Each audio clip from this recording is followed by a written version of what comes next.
ഇങ്ങനെയാണ് ഗൈസ് ഞങ്ങൾ വീഡിയോ എടുക്കണേ. മനസ്സിലായില്ല എന്തുകൊണ്ടാണ് ഞങ്ങള് വീഡിയോ ഇടാത്തത്. ഇന്റു പറയാൻ തുടങ്ങിയപ്പോഴത്തേക്കും ഒരാൾക്ക് ബാത്റൂം പോകണം. ഹൈ ഫ്രണ്ട്സ് എന്ന് പറ. Hi friends. Okay, so we are back. അപ്പോൾ നമ്മുടെ വീട് പണിയുടെ അപ്ഡേഷൻ തരാൻ വേണ്ടിയാണ് വന്നത്. നമ്മുടെ അടുത്ത് കുറെ പേര് മെസ്സേജ് അയച്ച് ചോദിക്കണ്ടായിരുന്നു എന്തായി വീട് പണി, എങ്ങനെ പോണു. അപ്പൊ അതിനെ പറ്റി കുറച്ച് വീഡിയോസ് സീരീസ് ആയിട്ട് വരുന്നുണ്ട്. വീട് പണിയാൻ താല്പര്യമുള്ളവർ, വീടിന്റെ വീഡിയോസ് ഒക്കെ ഇഷ്ടമുള്ളവർക്ക് ഭയങ്കര യൂസ്ഫുൾ ആൻഡ് ഇൻഫോർമേറ്റീവ് ആയിരിക്കും. അപ്പോൾ ഇതാണ് ഞങ്ങളുടെ വീട്. ഇതായിരുന്നു ഞങ്ങളുടെ വീട് എന്ന് പറയുന്നതാവും കുറച്ചുകൂടി ശരി. ഏകദേശം 30 വർഷത്തിലേറെ പഴക്കമുള്ള വീടാണിത്. കൃഷ്ണാനന്ദ ജനിച്ചതും വളർന്നതൊക്കെ ഈ വീട്ടിലാണ്. ഞാൻ കല്യാണം കഴിച്ച് വന്നത് ഈ വീട്ടിലായിരുന്നു. അതുകൊണ്ട് ഒത്തിരി മെമ്മറീസ്, ഒത്തിരി അറ്റാച്ച്മെൻറ്റൊക്കെ ഞങ്ങൾക്ക് എല്ലാവർക്കും ഉണ്ട് ഈ വീട്ടിലേക്ക്.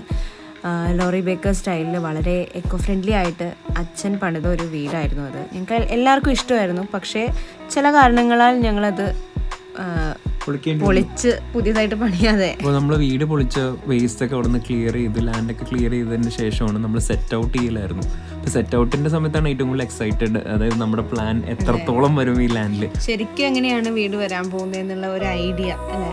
അതിന് പക്ഷെ നമ്മൾ ഉദ്ദേശിച്ചാലും പ്രതീക്ഷിച്ചാലും വലിയൊരു അതായിരുന്നു നമ്മൾ കണ്ടേ.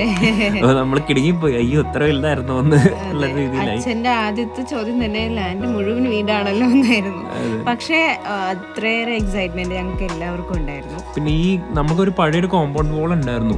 അപ്പൊ നമ്മുടെ റീസൺ ഇത് പൊളിക്കാനുള്ള റീസൺ തന്നെ ഈ വെള്ളം വീടിന്റെ ഉള്ളിൽ കയറുന്നതായിരുന്നല്ലോ.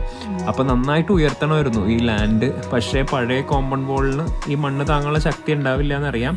അതുകൊണ്ട് നമ്മളൊരു പുതിയൊരു കോമ്പൗണ്ട് വാൾ ഉള്ളിൽ ഈ മണ്ണ് മൊത്തം താങ്ങി നിർത്താൻ വേണ്ടി പണിതു.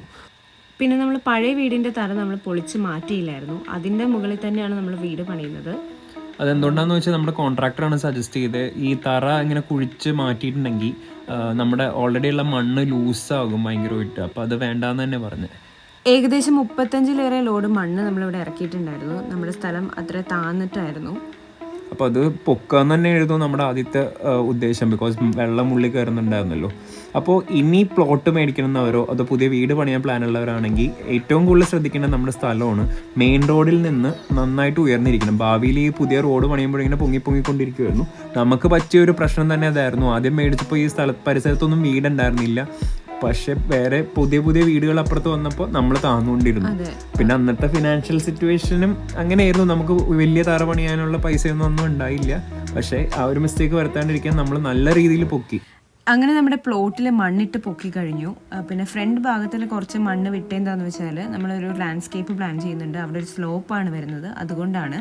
പിന്നെ PCCയുടെ വർക്ക് സ്റ്റാർട്ട് ചെയ്തു. നമ്മളവിടെ പ്ലെയിൻ കോൺക്രീറ്റ് ഇട്ടിട്ട് തറയുടെ പണി പ്ലാൻ ചെയ്യാനാണ് പ്ലാൻ ചെയ്തേക്കണേ. പിന്നെ നമ്മൾ മൊത്തം 24 ഫൂട്ടിംഗ് ആണ് വെച്ചേക്കണേ. പിന്നെ അങ്ങനെ നമ്മൾ പ്ലെൻ ബീം വെച്ചിട്ടാണ് തറ പണിയണത്. നമ്മൾ പഴയ പോലെ കല്ലും കരിങ്കല്ലൊന്നും അങ്ങനെ യൂസ് ചെയ്യണില്ല. അപ്പം അങ്ങനെ നമ്മൾ ഇരുമ്പല്ലല്ലോ എന്താ കമ്പിയുടെ പണി സ്റ്റാർട്ട് ചെയ്തു. ഇതാണ് നമ്മുടെ ആർക്കിടെക്റ്റ് മിസ് രശ്മി രാധാകൃഷ്ണൻ. തൊട്ടടുത്ത് നിൽക്കുന്നത് ഫ്രെഡി, നമ്മുടെ കോൺട്രാക്ടറാണ്. പിന്നെ നമ്മുടെ ആർക്കിടെക്റ്റ് എല്ലാ സ്റ്റേജിലും ഒരു പ്ലാൻ കൊടുക്കും, ഒരു ഡ്രോയിങ് കൊടുക്കും. ഫോർ എക്സാമ്പിൾ കോളത്തിൻ്റെ ഡ്രോയിങ് ആയിരുന്നു ആദ്യം തന്നെ, പിന്നെ ഫൂട്ടിങ്ങിൻ്റെ ഡ്രോയിങ്, പിന്നെ പ്ലിൻ ബീമിൻ്റെ ഡ്രോയിങ്.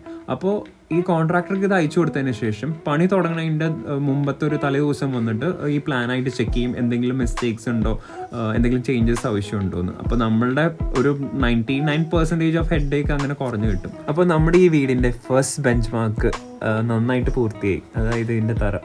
അതെ, അപ്പോൾ വീട് പണിയുടെ അടുത്ത സ്റ്റേജിൻ്റെ വിശേഷങ്ങളുമായിട്ട് ഞങ്ങൾ അടുത്തൊരു വീഡിയോയിൽ വരുന്നതായിരിക്കും. So till then take care, bye bye.